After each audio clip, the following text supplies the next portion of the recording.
So to go with our steak tonight, I'm going to be making some potato wedges in the foodi. This is the basket to the Ninja Foodi. So right now, first we need to do is make the little seasoning oil seasoning, whatever way you want to put it, for the potatoes for when they go into the crisping mode in the foodi.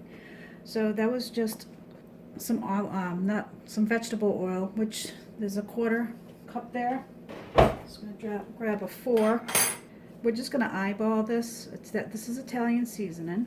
1/4 teaspoon of that, and we're gonna throw some garlic powder in there. A good sprinkle amount. You want to make this oil first because the herbs and everything are gonna hydrate again in the oil because they're already dried. So if they're in moisture, they're gonna hydrate, right? So just stir that up, and we're gonna put that aside for now. We don't need it. So next step we're going to do is grab a knife, get this out of the way. Now we're going to cut our potatoes into wedges. I already pre-rinsed these, washed them. So we're going to cut potatoes in half that way, and now we're going to make a V-shaped cut on both sides to make some wedges. It does not have to be pretty, just make it as best as you can. One, and if you put it on the pointy side there, and those are good enough wedges for me. Throw them right in the basket. And do the same for the other ones. Do that again.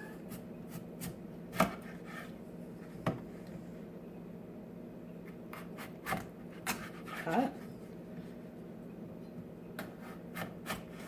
and cut. This one's going to be a big one, so I'm going to cut this one in half again. There we go. You want to make sure your fries are pretty much uniform in size. There we go. Good, good. Now I'm just going to step aside. I'm going to rinse these under cold water just to get some of the starch out. Okay, those are draining. Give those a minute. Okay, we're going to put those back there. Okay, I'm going to slide you over to the foodi. Do I have any broth? Hang on. Okay, so the Ninja Foodi always is, the recipe book says a 1/2 cup of water. I have just about 1 cup of water. Now you can use chicken stock or beef broth, but I just happen to run out. So, and with the stores being as closed that they are, well, yeah. So we're going to throw the basket with the potatoes inside. We're using the basket there. Now, what you need to do, let me reset you here. Okay, so take your lid. There's little arrows that you line up. Lock it. Put yourself on seal. We're going to turn the power on. But first you need to plug the stupid thing in. Hold on.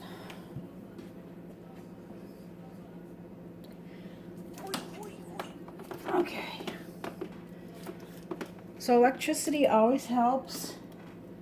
I think I've done that before in one of my other videos, didn't I? With my KitchenAid. Anyway, okay, so we're going to turn the foodi on, going low, and then you're going to go right down to 3 minutes, and then you're going to hit your start button.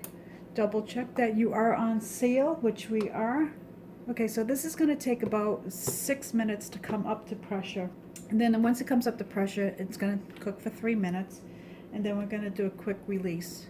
And then you have to crisp this for like up to 18 minutes. So the wedges are going to take quite a bit of time. So if you're cooking something else, keep that in mind. So we'll be right back when that's done and we're on to the next step. So yeah, back in a few. Okay, so this is going to be up to pressure probably about a minute. The stem hasn't popped up yet, so we're just about there though.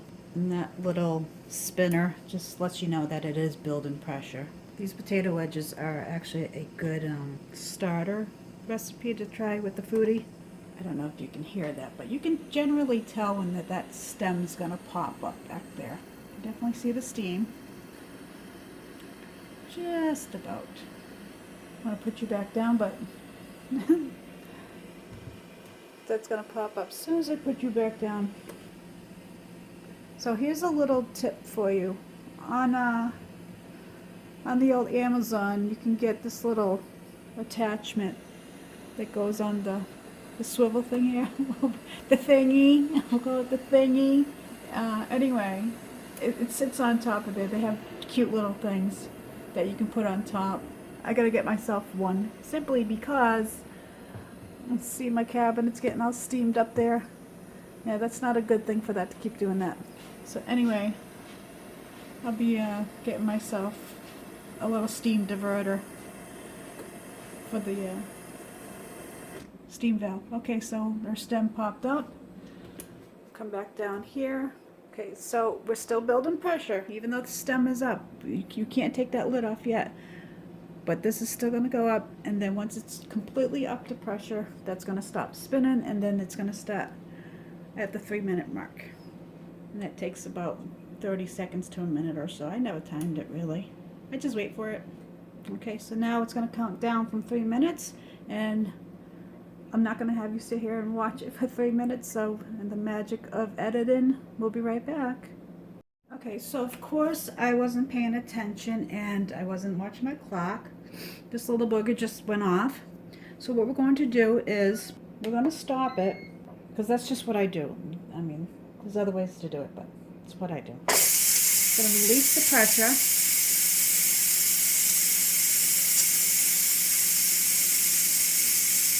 Okay, that's going to take a couple minutes to do. Okay, that stem just about getting ready to go down. Okay, the stem just went down. Now it's safe to turn your lid. Now always lift it away from you and just let the steam come out a little bit. You don't want to get burnt by that steam, that's for sure. So gently shake. Okay, so now what we're going to do is grab our oil. Let me see if I can reposition you. Okay, so there's the potatoes. Those have been pressure cooked. So now you're going to take your oil mixture that you made earlier, and you're just gonna pour it over, slap it on. Okay, make sure you get all the potato wedges. Don't use all of your oil yet, because once some of these crisp up a little bit, we're gonna shake this container up a little bit. So now what you wanna do is, once you season your potato wedges, you're gonna shut your lid, hit the air crisp, put your temperature all the way up to 400 degrees, hit the start. Now it says 18 minutes, but we're just gonna let it go for the full 20. It depends on how crispy you want these potato wedges. So that's gonna be up to you. So I'm gonna let that go until, so it's like halfway through, and then I'll come back and check it again. So we'll be back in a few. Okay, so I need to check on my wedges. I started cooking my other half of my dinner for tonight, but let's focus on these wedges for a moment. When you open the lid of the foodi, it shuts down and it pauses. So let me grab my other mitt here. Just want to pull that basket up for a quick minute. So what we're going to do is just give this a quick toss. I just want to flip them up a little bit. Now we're going to move you back over to here, because I want to add more oil, and I don't want to get oil all over the place when I add the rest of the oil. So let's just dump the rest of the oil. Take the brush, and so you can get some of the seasoning and get that on there.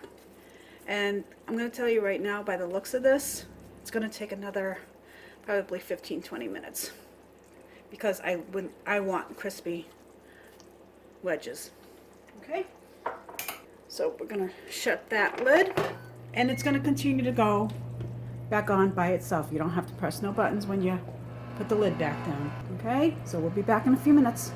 Okay, so we have roughly about 50 seconds left on these potato wedges, so I'm going to check them now, because we can always restart them.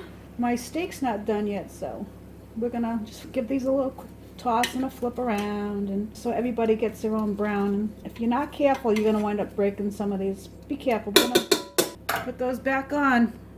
I like them really, really crispy. So we're going to bump up the time about 10 minutes more. We'll be back when those are nice and golden, crispy, and brown. See you in a few. Okie dokie. So, we recording? Yes, we are. Alright, we need to check this. Oh, those look delicious. Oh boy, oh boy, oh boy. Those puppies are done. Let me see. Those are done. Okay, let's plate some of those up. Don't those look delicious? All right, so let's give these a nice little taste first. They're gonna be wicked hot. Woo! Hot. Woo-hoo. Okay, so the verdict on these, you can taste the Italian seasoning. However, they do need a little bit of salt. Now, as far as cooking in the foodie, okay, it did take longer than what the book says because of the fact that I just wanted them extra crispy. They are good. Give them a try. If you're new to my channel, give me a like. Hit the subscribe button, the notification bell. Leave a comment. Let me know how you're doing in this little episode we're going through. And see you on the next one. Take care and be well. Bye.